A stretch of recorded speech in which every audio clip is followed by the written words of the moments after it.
3교시 시작할게요. 페이지 224페이지 각 단열 하겠습니다.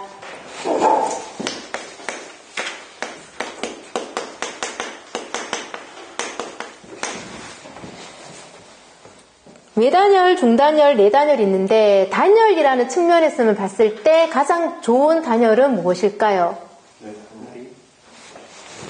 단열은 외단열, 중단열, 내단열이 있는데 실질적으로 시험에는 중단열은 잘 안 나옵니다. 왜냐하면 명확한 답을 요구하기 때문에 얘는 빼더라도 단열이라는 것만 봤을 때 외단열과 내단열을 봤을 때는 어느 게 더 좋을까요? 외단열이 성능이 우수합니다.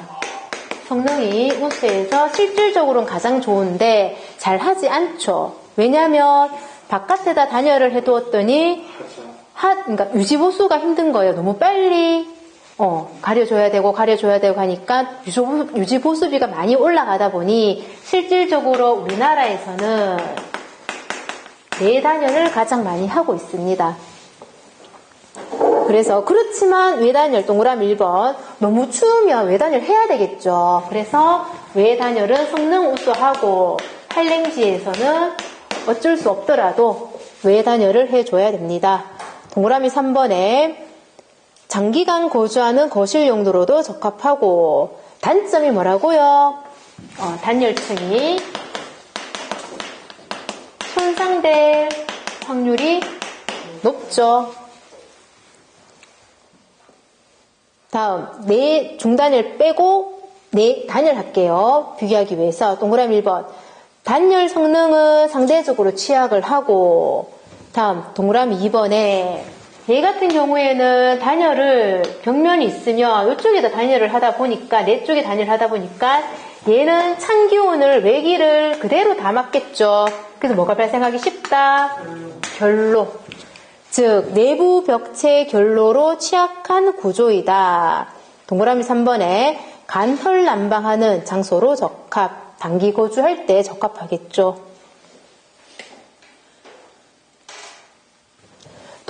중단열에 다른 건 읽어보시면 아실 테고 동그라미 3번 방습층을 두게 되는데 어디에 둔다 방습층은 고온측 또는 실내측에 시공을 한다라는데 무슨 말이냐면 단열을 하고 단열층을 깔고 방습지를 바를 거예요. 방습지를 바른다면 이게 실외고 실내라고 치면은 이쪽에 붙인다, 내측에 붙인다, 외측에 붙인다. 어디에 붙인다? 내측. 이쪽에다가 무엇을? 방습층을 붙인다. 즉 고온측 또는 실내측에다가 방습층을 시공을 합니다. 다음 하단에 그 표 바로 밑에 보니까 작은 글자 있죠. 방습층은 고온층에 시공. 결로를 방지하기 위해서는 실내측 표면 온도를 노점 온도보다 높여야 낮춰야?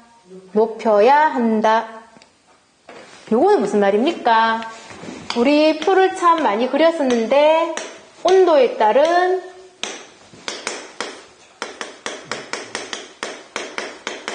수증기가 증발하는 양이 있죠. 증발하는 양이 있는데 요 온도에서는 수증기가 이만큼까지 포화할 수가 있다. 만약에 20도씨라면 20도씨에서는 수증기가 40g까지 포함할 수가 있다. 무슨 상태랍니까? 이때를 포화 상태. 포화 상태는 기상적으로 봤을 때는 어떤 상황입니까? 비가 오는 상황이죠. 비가 오고 있는 상황인데 우리 항상 포화 상태가 아니죠.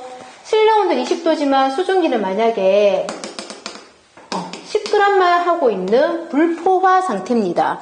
얘가 포화 상태가 되면은 동그라미 표면 온도를 노점 온도보다 높여야 한다고 했는데 표면 온도를 낮춰볼게요. 얘를 낮추게 되면은 포화 상태가 되면서 이때 온도가 무슨 온도다? 이슬이 생기는 노점 온도가 되고 이때는 이슬이 생기고 물방울이 생기고 결로가 생기는 현상이에요. 그러니까 실내측 표면 온도를 이 노점 온도보다 어떻게 높여야 된다는 말이에요. 그 말은 높여야 한다. 결로가 발생하였습니다. 그러면 결로 발생을 하면 안 되게 하기 위해서는 고온 간헐적인 난방이 좋을까요? 저온이면서 지속적인 난방이 좋을까요? 고온으로 하면서 한번 파다가 치우는 것보다는 저온으로 하더라도 지속 난방이 결로를 방지하기 위해서는 더 좋습니다. 좋다. 그렇죠. 보일러를 저온이라도 쭉 틀어주라는 말이죠. 그리고 결로를 방지하기 위해서는 내단열과 외단열을 비교한다면 무엇이 더 좋다? 결로를 방지해야 되는데 외단열과 내단열 하면은 외단열이 조금 더 좋고, 다음 간헐적인 고온 난방과 지속적인 저온 난방을 했을 때는 어느 쪽이 상대적으로 지속이면서 저온이 상대적으로 더 낫더라. 225페이지 10번 겨울철 표면 결로 방지 대책 옳지 않은 것. 동그라미 1번 실내에서 발생하는 수증기량 줄인다. 맞는 말이죠. 왜입니까? 야가 수증기량이 증가했다고 생각하면 포화 상태가 되는 거예요. 그러면 포화됐다, 결로 생겼다, 비 온다 다 같은 말이죠, 사실은. 그러니까 수증기량을 줄여야지. 포화 상태에서 멀어지니까. 동그라미 2번 환기를 통해 수증기를 좀 내보내주면 절대 습도 낮춘다 그 말이죠. 3번 벽체 단열 강화 통해 실내 측 표면 온도 높인다 이 말이었죠. 표면 온도를 높이면 이 포화 상태에서 점점 멀어지잖아. 그러니까는 불포화되고 이 그래프 선상에 있는 것은 비가 오고 결로가 생기는 상황이니까 멀어지면은 실내 온도 높여주면은 결로가 방지되는 건 맞습니다. 4번 실내 측 표면 온도를 노점 온도보다 낮춘다 이 말이죠. 표면 온도가 여기 노점 온도인데 이거보다 더 낮춘데 그러면은 과포화 상태 되죠. 그럼 안 되겠죠. 5번 난방기기 실내 측 표면 온도를 높인다. 이 또한 온도를 높여줘서 그래프상에서 멀리 해준다는 말이죠. 11번 결로 옳지 않은 것. 동그라미 1번 벽체의 열 관유율이 클수록 열 관유율은 뭡니까? 열이 관통하는 정도죠. 그러면 크면은 외부 찬 공기가 들락날락 잘한다는 말이에요. 그럼 결로가 잘 발생합니다. 단열 성능이 없다라는 말이잖아요. 야가 지금 벽체가. 동그라미 2번 실내외 온도차가 클수록 발생하기 쉽습니다. 동그라미 3번 내부 결로 방지 위해 단열재 실외측의 방습층, 야를 말하거든요. 외과 내가 있으면 실내측, 고온측. 동그라미 4번 표면 결로 방지를 위해 실내에서 수증기를 억제해야 되겠고요. 동그라미 5번 계속 했던 말들입니다. 다음 225페이지 단열재를 붙일 때 갈로 3번 모서리는 잘 찢어질 수 있으니까 여유롭게 해야 되겠죠. 어지간하게 붙일 때 몇 미리를 했습니까? 100mm인데 특수할 경우에는 여유를 더 줘서 얼마까지? 150. 갈로 4번에 나머지는 100mm로 한다라는 말이에요. 다음 226페이지 에너지 절약 쭉 읽어보시면 됩니다. 상식적인 차원에서. 거기서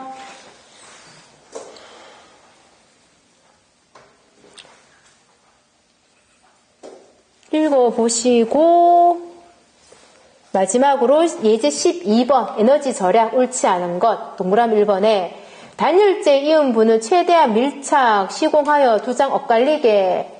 뭐 좋은 말이죠. 2번 단열재는 어디로? 맞죠. 그럼 여기서 통해서 알 수 있는 게 뭡니까? 앞쪽에 예제 11번하고 뒤쪽에 예제 12번을 봤을 때는 결국은 같은 복이죠. 그것을 가지고 답은 같아. 문제는 다른데 답은 똑같은 답이죠. 그러니까 동그라미 1, 2, 3, 4, 5번이 있으면 한 3개 정도는 거의 내용이 비슷하게 겹쳐요. 한두 개만 다르게 넣어놓거든요. 그러니까 아는 건 정확하게 아셔야 돼. 모르는 건 일단 제껴놓더라도 아는 것만 정확해도 답은 고를 수 있게 문제가 나옵니다. 나름 과학적으로. 아시겠죠? 이렇게 하고 동그라미 4번에 모서리는 150mm라고 했었죠. 나머지 말들도 맞습니다. 이렇게 정리를 하고요. 교재는 이렇게 하고 프린트물 나갔는 거 지난 시간 했던 거 복습하도록 하겠습니다. 페이지 39페이지인가요? 네.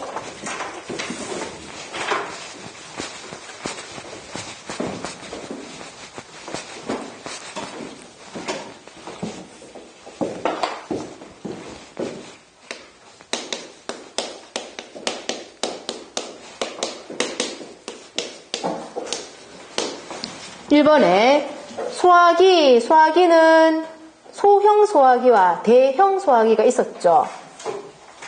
소형 소화기는 능력 단위가 얼마 이상? 1 이상. 대형 소화기 능력 단위 미만. 2번에 대형 소화기는 무거우니까 무엇이 필요하고? 운반대와 바퀴가 설치. A급과 B급이 있었는데 A급은 몇 단위 이상? 10단위. B급은 20단위.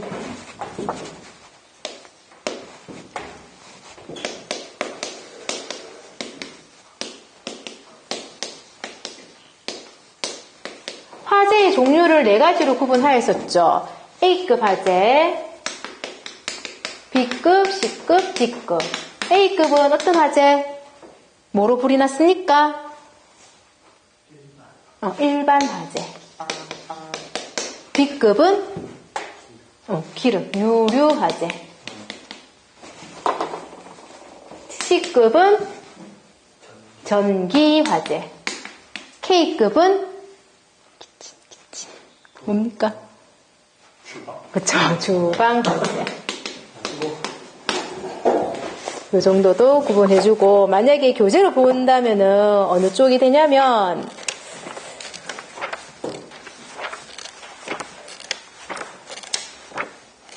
페이지 495페이지. 495페이지부터 해당되는 내용입니다. 3번 합니다. 3번. 소화기는 각 층마다 설치하되 어떤 거리? 수평입니까? 보행입니까? 보행거리죠. 수평거리 아닙니다. 보행거리. 소형 소화기는 얼마 미터마다 놓고?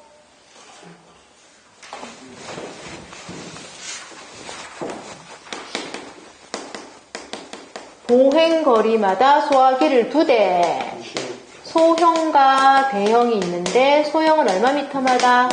20미터마다. 대형은 30미터마다. 층마다 소화기를 두는데 4번 합니다. 근데 두 층이 층마다 소화기를 다 둬야 되는데 2층에는 층이 부획되어 있네요. 그러면은 얼마 이상일 때 그 공간이 33제곱미터 이상이면은 각각 또 두자. 바닥 면적 33제곱미터 이상이면 각 거실에도 배치한다. 5번에 소화기를 두는 위치는 바닥으로부터 얼마 밑에? 1.5m 이하.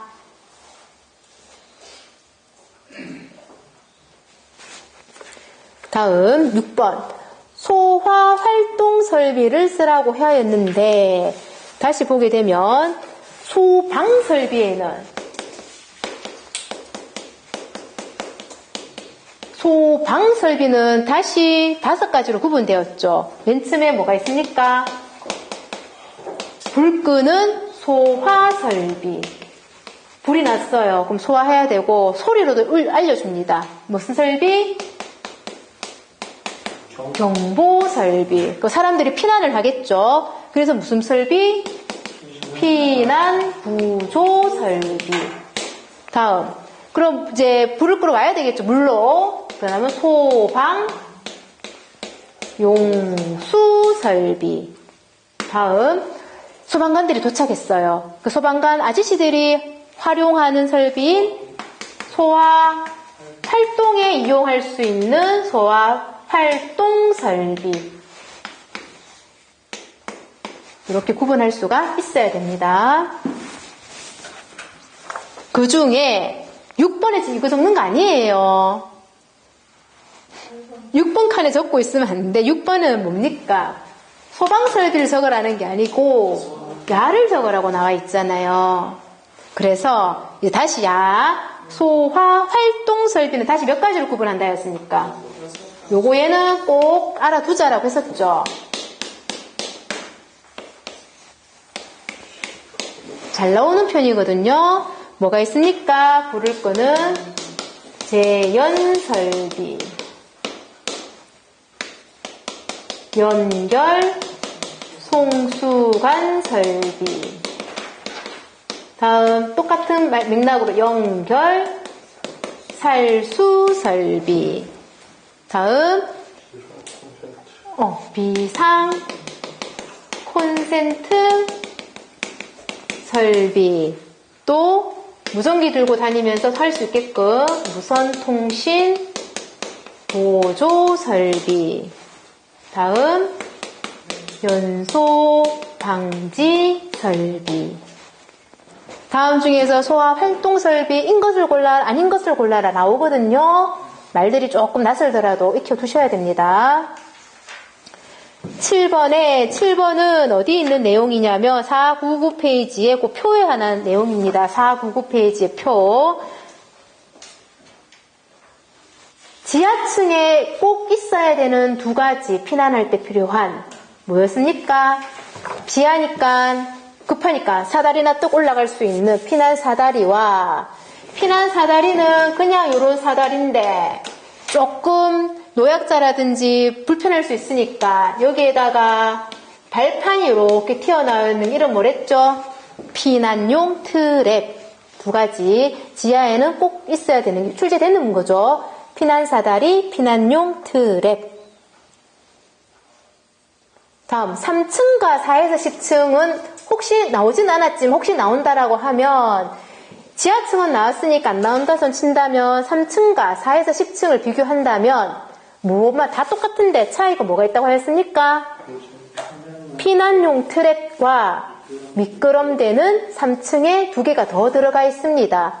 비교적 3층은 낮잖아요. 10층까지 있는 거에 비교하면. 그러니까 피난용 트랩 할 수 있고 다음 미끄럼대도 할 수 있는데 미끄럼대는 어떤 거였습니까? 소방관 아저씨를 출동할 때 봉 하나 타고 쭉 내려가잖아요. 우리처럼 일반인들은 못하죠. 그러니까 약간 경사져서 내려갈 수 있는 그게 미끄럼대입니다. 그런 것들은 있어야 된답니다. 8번 화재 예방 소방시설의 분류를 쓰시오. 요거네요. 8번이었네. 소화, 경보, 피난구조, 소방용수, 소화활동. 40페이지 각각을 넣는 겁니다. 1번에서 10번까지 있죠. 느낌들 아는 것만 한번 넣어보세요. 시간을 조금 드릴 테니까 1번부터 10번까지 있는데 한번 아시는 거대로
자, 보겠습니다.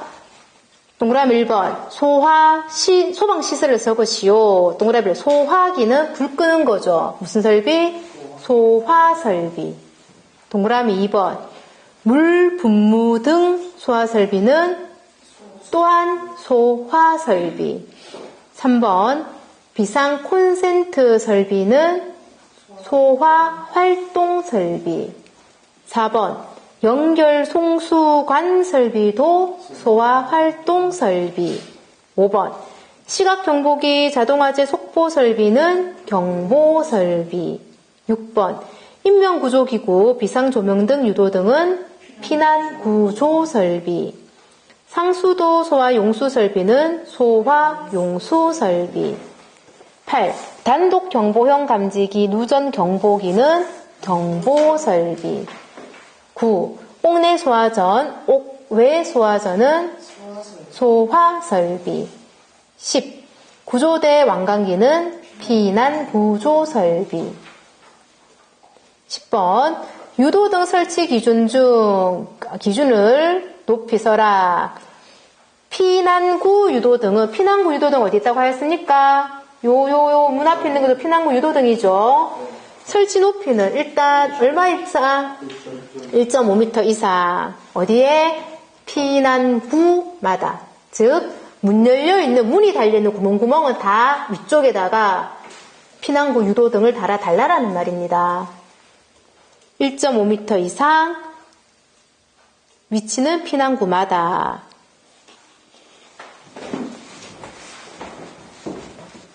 다음.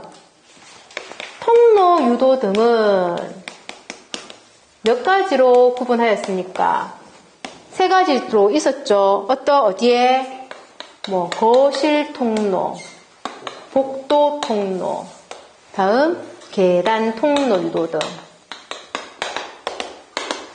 비슷하게 겹치는 것도 있고 각 다른 것도 이랬죠.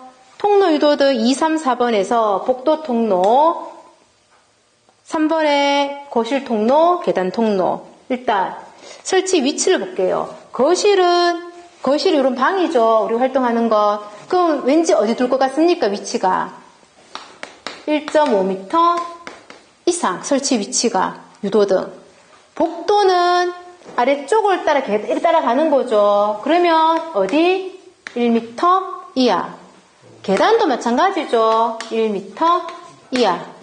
다음 위치를 볼게요. 복도는 어디? 보행거리 얼마 미터마다?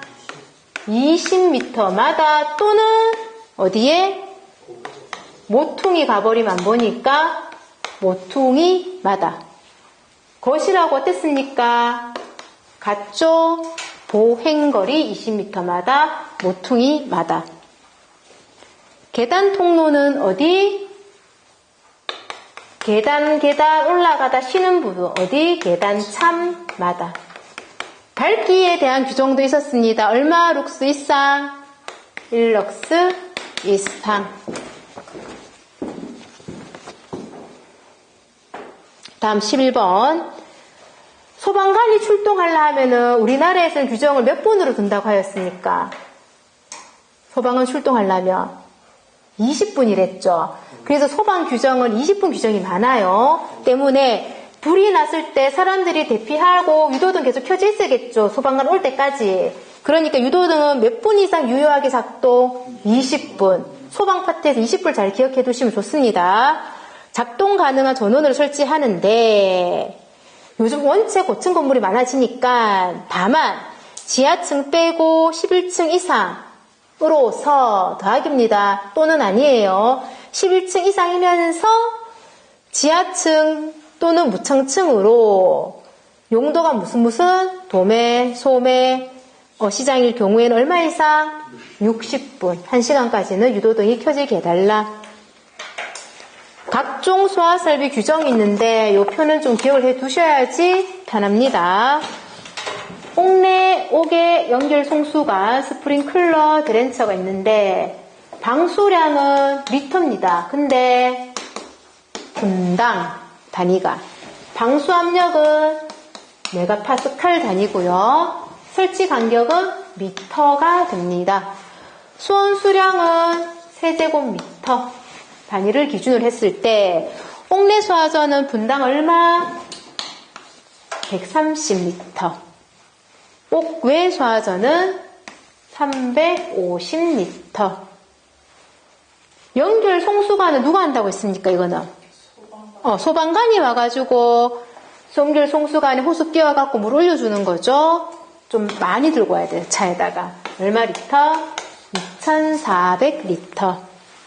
스프링클러, 드렌처 둘 다 80리터. 전부 다 분당. 방수압력, 옥내수화전은 0.17메가파스칼. 이 말은 내가 옥내수화전을 쐈을 때 몇 미터까지 나가야 된단 말이에요. 17미터. 다음 옥외수화전은 얼마? 0.25메가파스칼.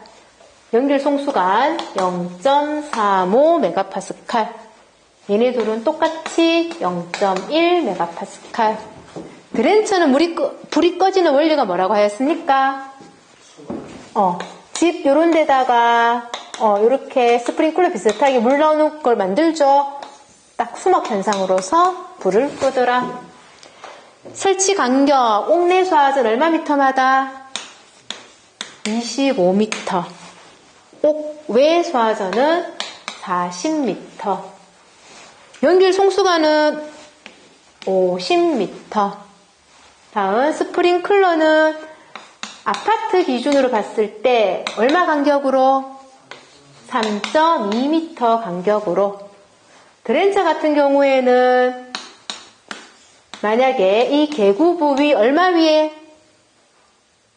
2.5m 해서 2.5m마다 있었죠. 다음 수온 수량. 수온 수량 같은 경우에는 어떻게 나왔습니까? 얘는 130리터예요. 분당. 몇 분 동안 물이 나와줘야 됩니까? 소방관이 출동할 때까지는 물로 불을 꺼줘야 돼요. 그러면 얼마 분이냐면 20분. 그럼 분분 약분 되고 얼마 리터? 2600리터는 얼마 세제곱? 2.6 세제곱. 요런 게 있었고 여기서 조금 더 확장을 해서 옥내수화전을 층수마다 다르게 넣었는데 여기는 2개 있고 뭐 4개 있고 5개 있고 7개 있고 여기는 10개가 있다고 치자. 그러면 여기 물 나오는 구멍들이 되게 많죠? 많은데 얼마 개까지? 여기는 2개, 6개, 11개 개수대로 해줍니까? 아니죠. 몇 개까지? 최대 5개. 만약에 2개 있는 건물이면 곱하기 2 하면 되고 3개, 4개 있는 건물이라면 4 하면 되고 5는 5 하면 되고 7도 5하고 10도 5하고. 왜냐? 불이 났다고 해서 옥내수화전을 동시에 5개 이상 틀 일은 잘 없다라는 말이죠. 그러니까 최대한 5개까지만 하면 얼마 나옵니까? 13세제곱 물을 수온을 내가 저장하고 있어야 되겠죠. 옥상 탱크에다가 아니 지하에다가. 다음 옥외. 옥외수화전은 분당 350리터. 마찬가지 20분. 분분 약분하면 얼마입니까? 7,500 맞나요? 7이네. 7. 7,000리터. 얼마? 7세제곱. 옥외수화전도 1개, 2개, 3개, 4개 있지만 최대 몇 개까지? 2개 이는. 그래서 14세제곱까지. 다음 연결 송수관은 따로 규정이 없죠. 내가 수온을 저장해 놓을 필요가 없죠. 왜? 소방관이 갖고 오니까. 다음 스프링클러 같은 경우에는 분당 80리터가 되는데 20분 불 꺼줄 수 있어야 되는데 그러면은 1600리터가 되는데 얘는 1.6 세제곱미터죠. 아파트 기준으로 했을 때는 최대 몇 개까지? 10개. 그래서 16세제곱센치만큼 수온을 저장해 두자. 그래서 그 규정에 맞게끔 다 더해서 옥상 그러니까 지하 탱크에 가게 되면은 급수 물탱크 따로, 소방 물탱크 따로 쓴다 했습니까? 같이 쓴다고 했습니까? 같이 쓰죠. 같이 쓰는데 어떻게 해서 같이 쓸 수가 있냐면 요만큼 해당되는 용도만큼은 아래쪽에 저장해 놓고 여기에서 무슨 관? 소방관 나오게 하고 위쪽에다가 뭐를? 급수관을 달죠. 그래서 항상 이렇게는 소방용수로 저장이 되어지더라. 그쵸?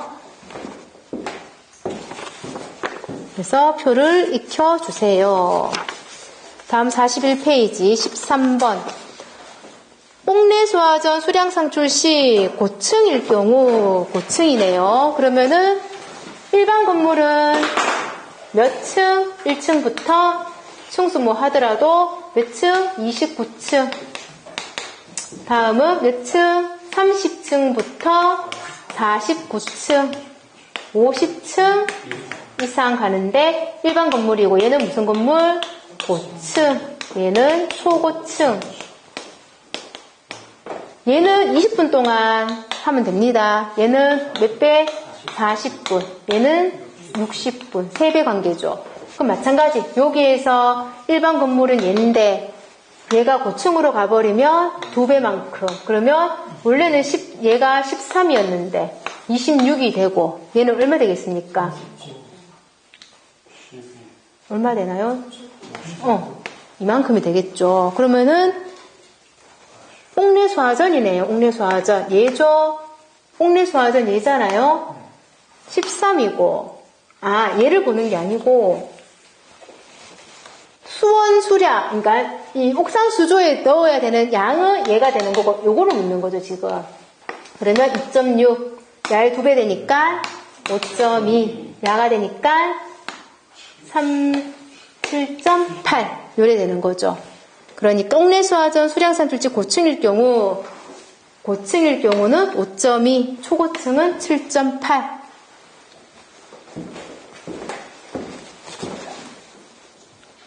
(14번) 아파트 스프링클러 설치 간격은 3.2. 다음 15번 용어 설명. 동그라미 1번. 배관 내 압력 손실에 따른 주펌프의 빈번함, 즉 한 번씩 오작동 발생할 일도 많은데 주펌프가 켜졌다고 해서 그러면 고장이 납니다. 그래서 항상 옆에다가 동등한 성능의 무엇을 둔다? 보조펌프, 즉 다른 말로 충압펌프. 동그라미 1번에 배관 내 압력 손실에 따른 주펌프의 빈번한 기동을 방지하기 위해 충압 보조펌프 역할을 하는 펌프 이름이 충압펌프입니다. 동그라미 2번.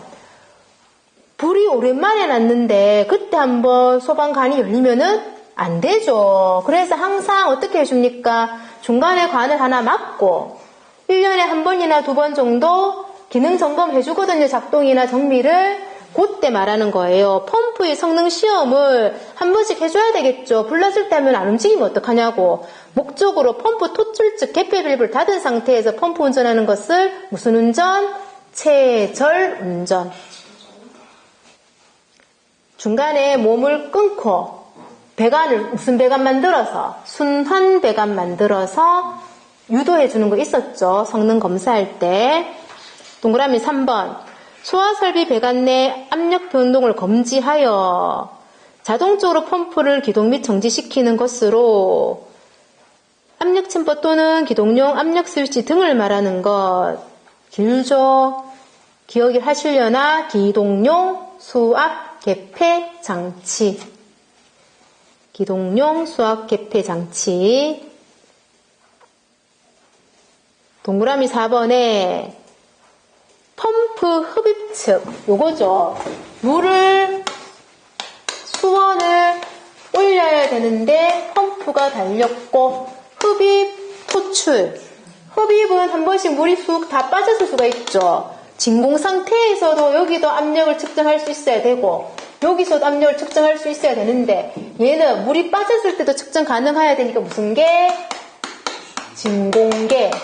얘는 그냥 일반적인 압력계 해주면 됩니다. 그리고 진공 말고 진공도 되고 그냥 압력도 되는 거 뭘 달아줄 수도 있다. 또는 연성계. 진공계는 무엇만 측정 가능하다? 부압만, 압력 빠졌을 때만. 얘는 부압은 당연히 되고 압력이 걸렸을 때, 정압일 때도 되더라. 우리 옛날에 이거 물 파는 이런 펌프 같은 거 있었죠? 물이 잘 안 나올 때 중간에 뭘 넣어줍니까? 마중물 하는 거 넣어주죠? 마찬가지예요. 여기 물이 비어져 있으면 갑자기 불 났을 때 펌프 돌아도 물이 안 올라갈 수가 있습니다. 중간에 뭘 달아줍니까? 마중물 역할하는 물올림 장치. 기억나세요? 용어는 들어본 것 같죠? 전부 다. 그래서 동그라미 4번에 대기압 이하의 압력을 측정하는 진공계. 5번에 대기압 이상의 압력과 이하 둘 다 할 수 있는 거는 연성계. 16번 연결 송수관. 동그라미 1번에 만약에 연결 송수관만 한다면 몇 미리 배관? 50mm이지만 여기서 뭡니까? 주배관인데 겸용을 한다는 기준이 있습니다. 겸용을 하게 된다면 몇 미리? 100mm. 동그라미 2번 방수구는 평상시 어떻게 해놔야 됩니까? 애들이 장난으로 거기다가 막 돌멩이 집어넣고 뭐 컵 이렇게 넣고 이러거든요. 종이컵 넣고. 그러니까 닫힌 상태 유지한다. 동그라미 3번 작업하기에 수월한 위치입니다. 여기 설치 높이가 그거를 우리는 0.5에서 1m로 규정하고 있습니다. 4번 요거 말하는 거죠. 이 하단은 흑내소화전을 쓰면서 요 위에 빨간 불 들어온 거 있죠. 그거 말합니다. 방수구 위치 표시는 함의 상부에 설치, 불빛은 부착면으로부터 얼마 이상 범위에서 15도 범위. 어디까지 가도 저 불빛 그 빨간 게 보여야 돼. 몇 미터까지 가봐?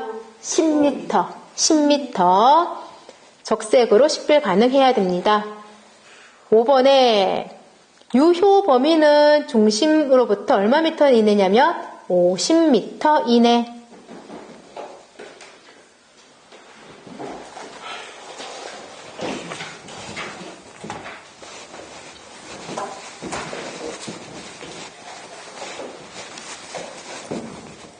스프링클러 폐쇄형의 습식, 건식, 준비작동식 봅니다. 기본 개념은 중간에 달린 거가 물을 올려서 여기로 가서 스프링클러로 물을 내려주는 거죠. 중간에 이 안에 막아줍니다. 물이 계속 가거나 쉽게 오작동일 때 물 새면 안 되니까 중간에 막아준 요걸 뭐랍니까? 여기 있죠. 유수 검지 장치. 사실 용어의 뜻이 다 들어가 있습니다. 습식은 뭡니까? 물이 올라가는 요거 아래쪽이 무슨 층? 1차 층. 물이 나가는 여기가 2차 층이죠. 습식은 말 그대로 습식이니까 1차, 2차에 어떻다? 가압수가 다 있는 거죠. 그러니까 물이 다 차져 있어, 관 안에. 근데 단점이 뭡니까? 오작동 해버리면 물이 이게 다 빠져버리니까 피해가 생기니까 안 되겠다 해서 나온 게 뭡니까? 건식이죠. 건식은 요까지는 물이 차져 있지만 2차 측에는 물이 없습니다. 다음. 근데 야의 단점은 뭔가요? 물이 실질적으로 나버리면 물이까지 채워질 시간이 걸리니까 빨리 불이 안 꺼지는 그런 단점이 있습니다. 그래서 나온 것이 준비작동식. 1차 측에는 물이 있고 2차 측에는 건식은 없지만 얘는 대기압 상태라고 해줘야 됩니다. 대기압 상태. 굳이 비교한다면 얘는 가압 상태.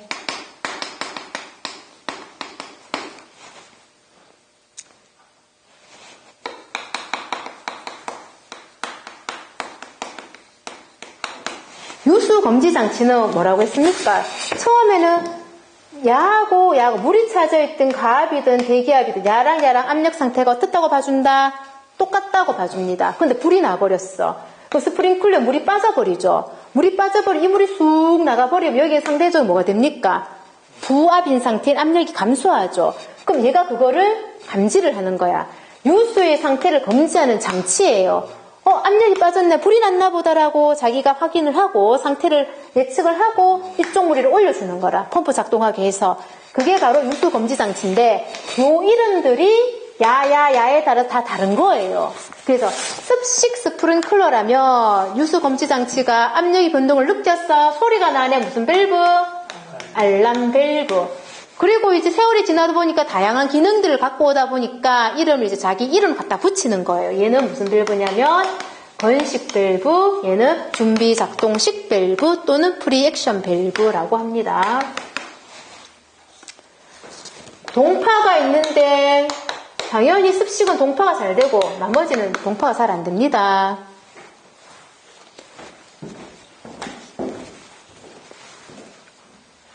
소방용수 도착 시간 가장 빠른 것은 누구다? 습식 가장 빠르다. 누가 가장 느립니까? 건식 가장 느리다. 준비 작동식은 뭐 비교적 빠르다 하면 되겠죠. 설치 장소 습식은 동파가 되니까 실외, 실내 어디에 해야 됩니까? 실내에 해야 되겠죠. 건식은 실외 해도 됩니다. 준비 작동식은 실내와 실내를 조금 뭐 중간에 거칠 수 있는 구멍 뚫린 뭐 지하 주차장 이 정도 선에서. 누가 가장 비쌀까요? 설치비는. 준비 작동식이 가장 비싸겠죠. 개방형으로는 일제살수식이 있다.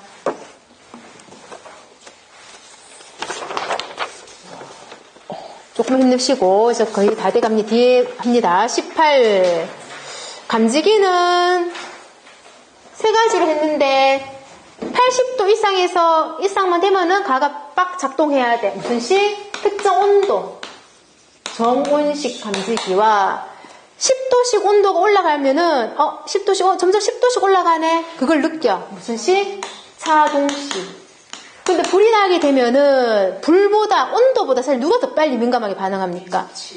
빛, 연기 이런 거죠. 그래서 연기식 감지기.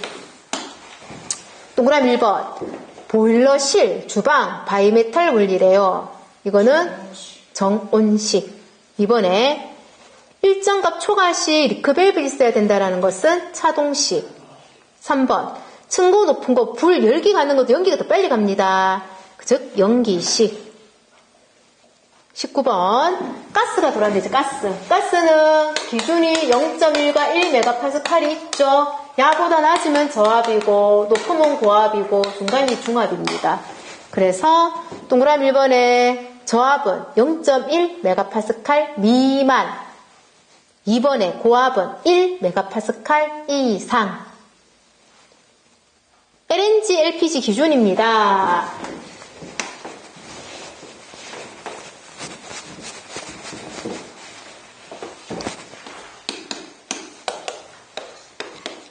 누가 더 무겁습니까? LPG가 무겁죠. 그러면 질량 측정이 되네. 킬로그램당 시간으로. LNG는 가벼우니까 부피 측정을 합니다. 그래서 세제곱미터인 단위가 되니까 동그라미 1번에 주성분이 메탄인 것은 누구입니까? LNG. 얘가 메탄입니다.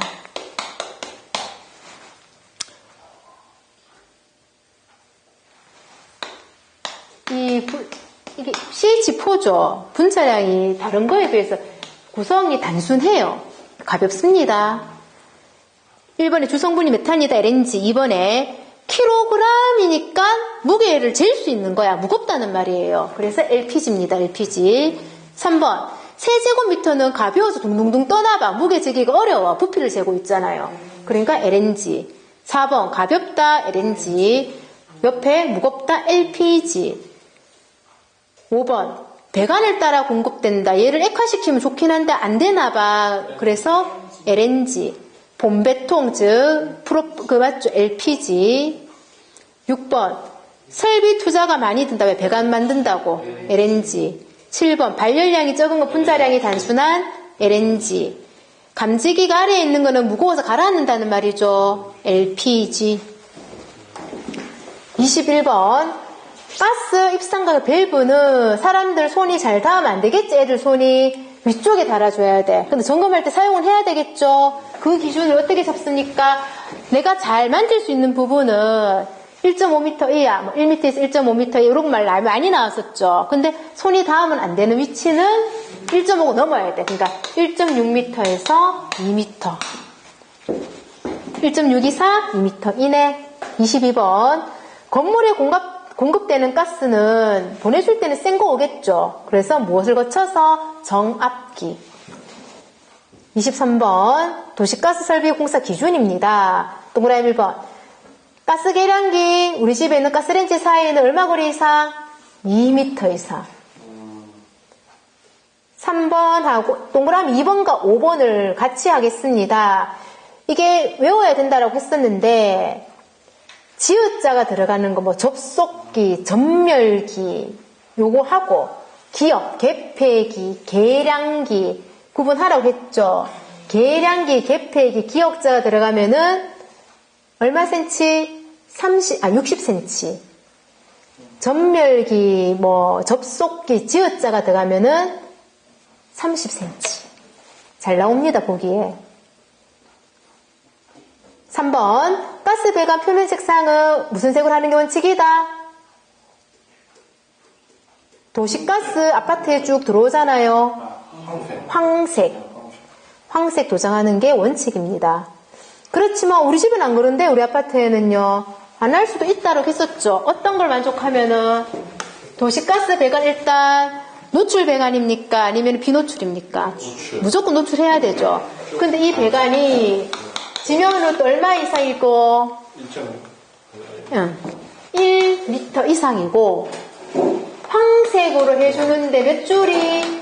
2줄이 얼마 떨어져서 3cm 떨어져서 2줄 해놓으면 전체를 하지 않아도 된다.